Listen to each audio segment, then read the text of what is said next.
In death, Napoleon truly was a Bonaparte. Cat's Pajamas starts right meow.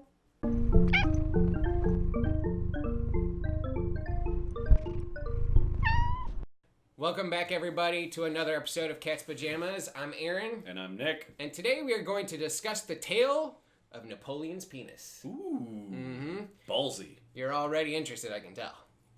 So for those of you who don't know who Napoleon is, Napoleon was a book. French military and political leader born in August of 1769. He was the Emperor of France from 1804 to 1814, and he built a giant empire for the French that collapsed in 1815. With his own two hands. Yeah, it lasted a whole whopping 10 years. St. Helena is where he ended up being exiled, and that's where he died. Okay, so now the boring history stuff is over, and here's where it gets really interesting. Penises! So after he died, his doctor, Francesco Automarchi, took his penis during the autopsy. And in front of 17 witnesses, he did this. Okay. And then after he decided to chop off the penis, he gave it to the priest Angers Paul Vagnali. Oh, that's a weird offering. Like, did he put it in the plate? I don't think so. No? I think it was more of a memento. Okay. And here, eat of my flesh. I'm good. I'm good. But the weird thing is he still took it. And right. He took the cock, and he took it well. Once the priest got the penis, he smuggled it away to Corsica. Ooh, he smuggled that penis. He hid it under a binder like it was middle school. Probably in a box. I think he put it in a box. Like Tick in a box. I'm sure it was a nice box, though.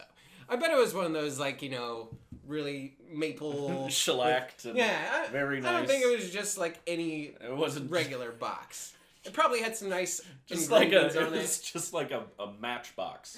It was just a matchbox. We're like, I'll just put that anywhere. I've got some Tupperware around here somewhere. So the priest kept the penis. And he kept it for years until he was killed in a bizarre blood vendetta. But he cared so much for this penis that he handed it down to his family. He cared so much for this penis. Right. Oh, my penis. I will love you, and I will pet you, and I will care for you, and you will be my Napoleon. I was best friend. And we're best friend. Like, on a swing. They're just... Right. He's just... with a penis. Just... oh, kind of holding it. Oh, peenie. Kissing it. We're going to move on. We keep going to weird places with this story. It's a story about Napoleon's dick. I guess it can't be that. It's already in a weird place. The family then kept Napoleon's penis until the year 1916, when a British collector got a hold of it. So the British collector kept it for a little while, about 8 years. Okay. And then an American... It just kept it? Yeah. No reason? I think just as Would you say he was just dicking around? It was probably more like, hey, check out this penis. It's supposed to be Napoleon's. Like a centerpiece or a talking point when you're at a soiree. Yeah, just passing it around. Right. Just circle jerking. It was sold to an American rare books dealer. His name was A.S.W. Rosenbach. Boy, that's a mouthful. Yep. And after he bought the penis, guess where he put it on display? The nursery. The New York Museum of French Art. Ooh. So apparently they consider this penis art. Yeah. Right. What state was it in? This is an important question, and we've talked about this. What state was it in at that point? At that point, it was... Well, actually, I'll give you a description from... A couple descriptions, actually. Okay. From what they said it looked like when they saw the penis. Okay. All right, so the first one was... It was described as being like a piece of leather or a shriveled eel. Time magazine described the penis as being a maltreated strip of buckskin shoelace. Wow. That is an intense description for the person of the year. That was just Napoleon's penis on the cover of Time magazine. Just There were a couple Buckskin people... leather. Buckskin leather. The reason for this was they didn't exactly care for the penis after it was cut off. They essentially threw it in some formaldehyde. They just... Well, see, what I'm wondering is if I really want it to just be dick jerky. I just want it to be a shriveled up, dry piece of dick jerky. Well, and I think from what I've seen for the descriptions, it probably did look like a piece just of like dick jerky. if you've ever seen a chicken neck. Yeah. Or a turkey neck that you get for Thanksgiving. It just shriveled up and dried and veiny and. We didn't need that last. Yeah. But he said they were just whipping it out and playing with it on display, playing with it all the time. How many people went to see Napoleon's penis? What do you think the weirdest thing done with Napoleon's penis was? I really hope that they played a game of badminton with it. That way, they had a true shuttlecock.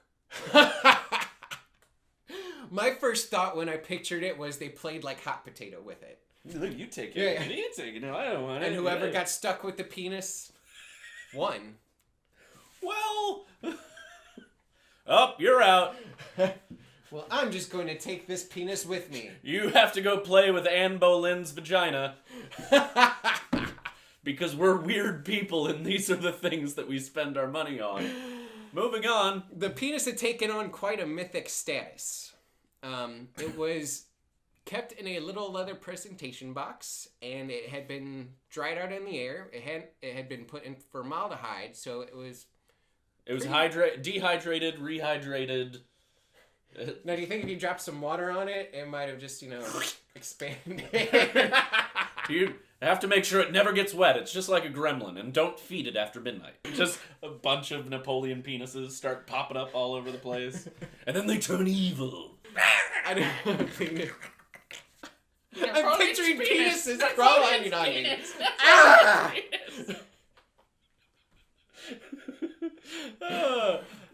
Just another day at the office for us kids. France was given the opportunity to buy the penis back, but they didn't want it. Well, yeah, because it's a dictator that they exiled to... But it's an important piece of French history. Yeah, but just a small, tiny piece of history.